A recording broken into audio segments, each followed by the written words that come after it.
Hi there! Welcome back to the channel. If you're new here, my name's Anna, and I have schizoaffective disorder bipolar type. And today I'd like to talk to you about the top 10 pages you should put in a crisis and management plan. I'm going to go over them in detail, but if you're having a hard time with it, I also have a book that I'm creating. I have a PDF version available on my website that you can purchase. And if you watch the end of this video, I will be giving out a coupon code for 30% off your purchase to the first 200 people. And I will also link that in the description below. So be sure to check it out, okay? And if you don't want to purchase the book, that's fine too. You can also make your own book in either a Word document or a spiral notebook. I personally used a spiral notebook to get started with just highlighters and markers, and I color coded everything just like I did in my book. I color coded them in green, yellow, orange, and red to grade the severity of my signs and symptoms so that everyone can follow it a lot more easily and I know who to contact and when to contact them. I started making my crisis prevention plan book in the recovery process from a major psychotic episode, and it actually came in handy because several months after my last episode, I started to creep into another episode. But because I put in the work to create this book, I was able to catch it fairly early on and get back to baseline a lot sooner and prevent another episode from happening. So I can say from experience that if you put in the work and the time and the effort, this really does work and it does help. So let's get into it. These are the top 10 pages that I recommend making in a crisis management plan. The first page you're going to want to create is a contact list. This is a list of people of who you're going to contact and when you're going to contact them. It's important to communicate this to those people though, so they know what's up. So if you call them and say, hey, I need help, they already know what their role and responsibilities are to help you get into recovery faster. This contact list is going to make up your care team. And it can be kind of nerve-wracking to ask people to be a part of your care team because it has a very negative connotation to it. I like to think of it as asking people like they're going to be a part of your wedding party, and just having that perspective on it helps it be a lot more fun and inviting. And the more positively you think about the circumstances, the lot easier this is going to be to manage. Which leads me into the next page that you should create, which is a page of warning signs and symptoms to look out for. For me, this includes things like not wearing my glasses, buying things in the color pink, drinking coffee, frivolous spending, making long-term commitments that I might not be able to maintain. And on the more dramatic side, I experience auditory hallucinations, delusional thinking, and reckless behaviors. So I have everything listed out in detail and color-coded, so that way I can look at it and do a behavior audit on myself and see where I'm at on that scale and if I need to contact anybody in my care team. Next, you'll want to write out instructions for the people in your care team. This tells them what their responsibilities are when you contact them.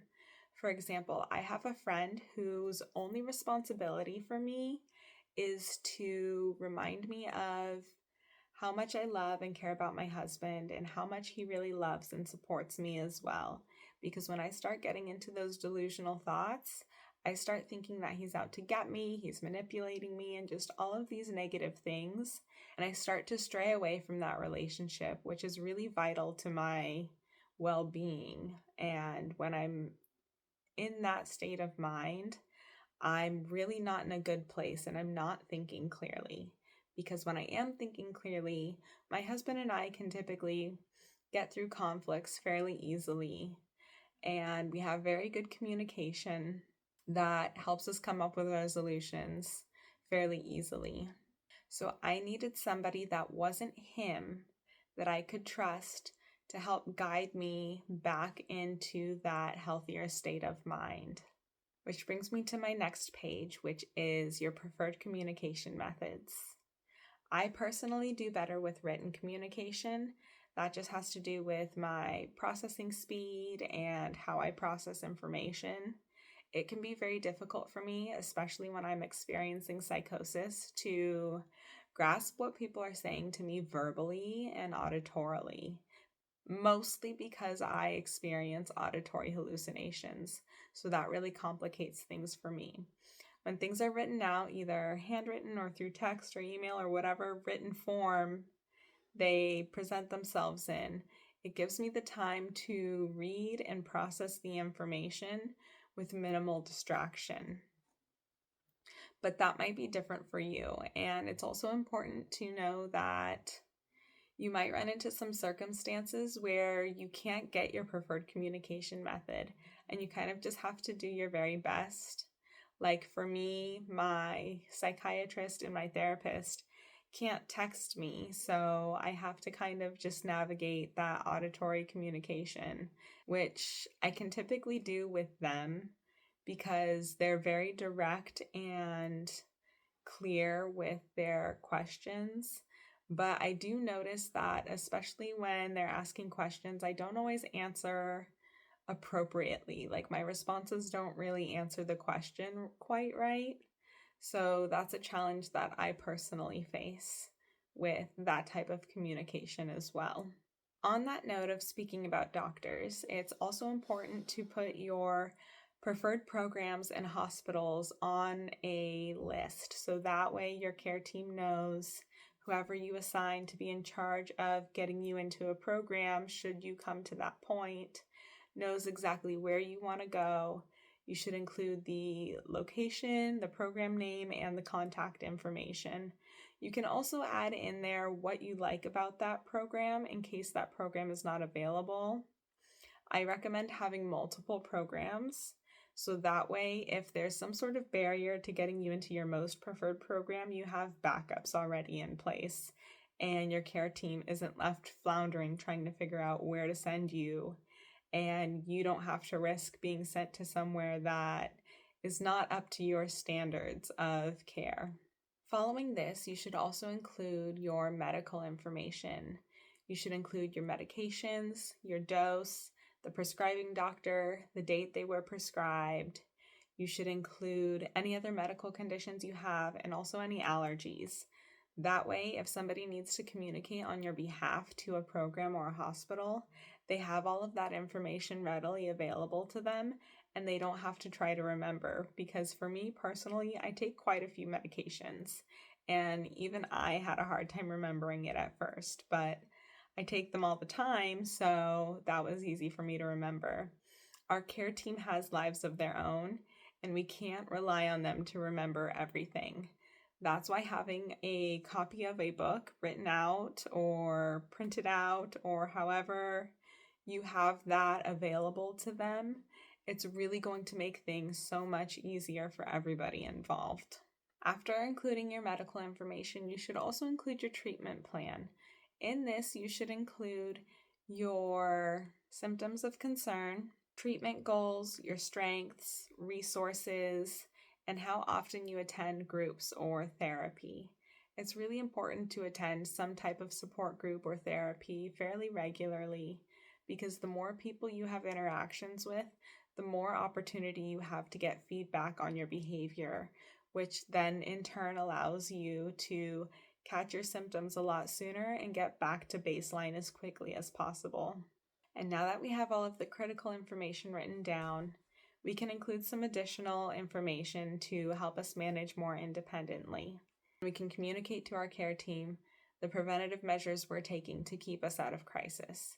The next 3 pages I recommend you have are daily routines, relaxation and coping skills, and safe spaces and comfort items. These can be used in the early stages of crisis to really just help you buy some time and figure out which direction you're heading in and put some space between your prodromal phase and your crisis.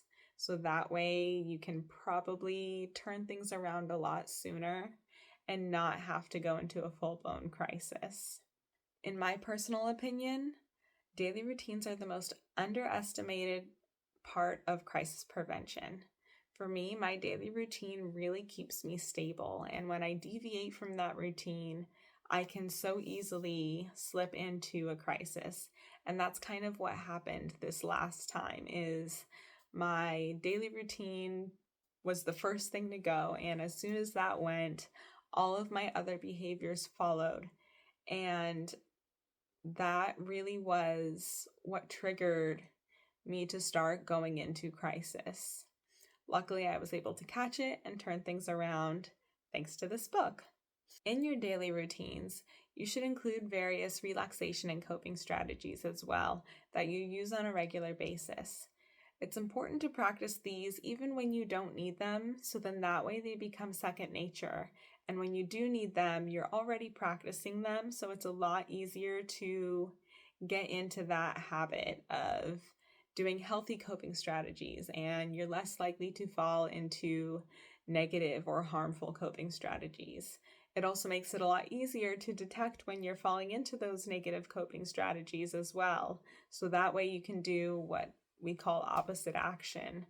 And when you want to do the negative coping strategy, you think about it for a minute, create that space, and you can reference your book to go over your healthy coping strategies, and you can pick one that's best suited for the occasion to really help you calm down and come back to your center.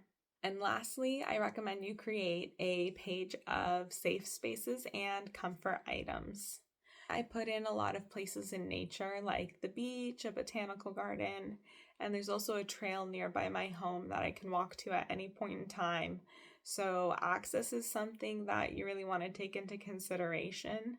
I would try not to put places that cost money just because that can be a barrier, and we want to reduce the amount of friction in between us and the action. As far as comfort items go, I put in there my pets, a blanket, and my favorite outfit that's just really soft and comfortable to wear. And those can really help physically soothe me when I'm starting to feel out of sorts. Again, I want to emphasize that these things should be easily accessible and have the minimal amount of barriers as possible, because this is really going to be helpful to you when you're starting to go into crisis. And they are meant for more immediate relief from stressful situations. You can also include people in there, and they don't have to be a part of your care team. Like for me, I could put down my kids. They're not a part of my care team, but they do provide me a lot of comfort when I spend time with them. So I do try to spend time with them often, just on a regular basis. And I think that's just part of being a good parent, is actually spending time with your kids. So that's pretty much it. I know I went through things kind of fast, but if you want, you can go buy the book and have it all laid out for you nice and pretty, or you can just go back and pause the video and take notes and write things down. I promise if you take the time to create these pages, your quality of life will significantly improve. There's no need to sit down and do it all in one sitting. I know this was a lot to take in, and this takes a lot of work and effort. There's a lot of self-reflection that needs to happen and a lot of deep thinking to really sort through your shit. And if you're having a hard time with it, the code for 30% off is going to be crisis. And if you enter that in my website, you will get that discount for the first 200 people. And if you have any questions or comments or anything else you'd like me to cover, leave a comment below and I will get back to you. I will talk to you soon. Thanks for watching. Bye.